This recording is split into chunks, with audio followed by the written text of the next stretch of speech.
कभी कभी व्यवस्थापक की सूझबूझ से व्यवस्थाएं इतनी दुरुस्त हो जाती है कि मरती व्यवस्थाएं भी जिंदा हो जाती है।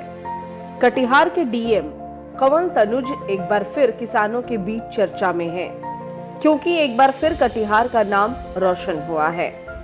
धान खरीद और भंडारण में इस बार कटिहार राज्य के उन 3 जिलों में शामिल हो गया है जो टॉप पर है। ऐसा इसलिए हुआ क्योंकि कटिहार प्रशासन ने इस बार धान खरीद और भंडारण को अपनी पहली प्राथमिकताओं में शामिल कर रखा था, और नतीजा ये हुआ कि इस बार कटिहार ने पिछले सारे रिकॉर्ड तोड़ दिए। आंकड़े के जरिए इस बात को समझें तो पिछले साल यानी 2019-20 में 30,000 मीट्रिक टन टारगेट था और धान का भंडारण हुआ 24,000 मीट्रिक टन।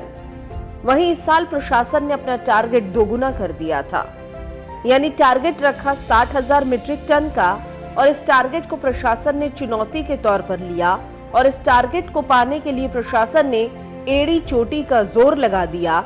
प्रशासन ने लगातार फील्ड विजिट की और निगरानी रखी, जिसका नतीजा ये सामने आया कि 2020 में 8 जनवरी तक 900 मीट्रिक टन धान की खरीद और भंडारण हुआ, जबकि इस साल 8 जनवरी 2021 तक ये आंकड़ा 20,428 मीट्रिक टन को छू चुका है, यानी पिछले साल की तुलना में तकरीबन 20 गुना ज्यादा। वहीं अगर बात करें पैक्स की, तो पिछले साल इस वक्त तक महज 101 पैक्स ही सक्रिय थे, जबकि इस साल सक्रिय पैक्स की संख्या 134 है, जो धान की खरीद और भंडारण में जुटी है। इस बार सभी ब्लॉक में प्रोक्यूरमेंट पूरी रफ्तार में चल रहा है, जबकि पिछले साल अहमदाबाद, सामेली और प्राणपुर ब्लॉक में किसी भी तरह की धान खरीद और भंडारण नहीं हुआ था। न सिर्फ धान खरीद और भंडारण का काम प्रगति पर है, बल्कि किसानों को समय पर पैसा भी मिल रहा है और प्रशासन ने इसे अपनी प्रमुख प्राथमिकताओं में रखा है। आपको बता दें कि अब तक 2,976 किसानों से धान की खरीद हो चुकी है, जिनमें से 2,784 किसानों के पेमेंट को हरी झंडी देते हुए प्रशासन ने अब तक 2,233 किसानों के पैसे उनके खाते में क्रेडिट कर दिए हैं। सीएमआर के सर्कुलेशन को मेंटेन करने के लिए सप्लाई और प्रोक्यूरमेंट की चेन का जिंदा रहना जरूरी है। तकरीबन 4,016 मीट्रिक टन धान मिल्स को दिया जा चुका है, जबकि 1998 मीट्रिक टन धान सीएमआर के तौर पर मिल्स से पैक्स द्वारा वापस लिया गया है, जिसमें सभी पैक्स से तकरीबन 17 मिल्स है जो समय पर टैग हो चुकी है। प्रशासनिक स्तर पर किस तरह का काम हुआ है, इसे देखिए। 29 दिसंबर से 1 जनवरी के बीच चलाई गई स्पेशल ड्राइव में बाकायदा किसान सलाहकार पंचायत और गांव तक पहुंचे और उन किसानों से संपर्क किया जो अपना धान बेचना चाहते हैं।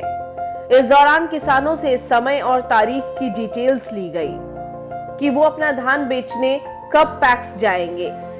इसके बाद किसान सलाहकारों ने पैक्स में कैंप किया और ये इंश्योर किया कि किसानों से खरीदा गया धान पैक्स कब लेगा।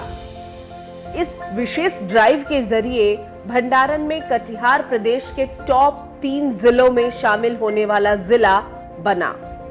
वहीं टारगेट के प्रतिशत में तो कटिहार ने बाजी ही पलट कर रख दी और सबसे आगे खड़ा हो गया। इस पूरी मुहिम के जरिए कटिहार अब तक 9,859 मीट्रिक टन धान का भंडारण कर चुका है और इसका पूरा श्रेय कटिहार प्रशासन को जाता है। दरअसल इनमें एक बड़ी महत्वपूर्ण बात सामने आई है, वो ये है कि भंडारण के लिए दिसंबर महीने की ये ड्राइव पहले नहीं होती थी, जिसकी वजह से किसानों को बड़ा नुकसान उठाना पड़ता था। दरअसल इस समय बाजार में धान की कीमत कम होती थी, जिससे किसान पर दबाव होता था कि वो अच्छी कीमत के लिए अपने धान को खुले बाजार में बेचे। बाद में ये भंडारण का काम मध्य जनवरी में शुरू होता था, जिसमें बड़े फार्मर अपने धान को पैक्स को सेल करते थे और यही चक्र अब तक चला आ रहा था। लेकिन कटिहार प्रशासन ने इस बुरे और किसानों के घाटे वाले चक्र को अपनी सूझबूझ से तोड़ा और किसानों से दिसंबर महीने में न सिर्फ धान खरीदी की बल्कि धान के पैसे भी उनके खाते में पहुंचाए। Times news desk, Katihar.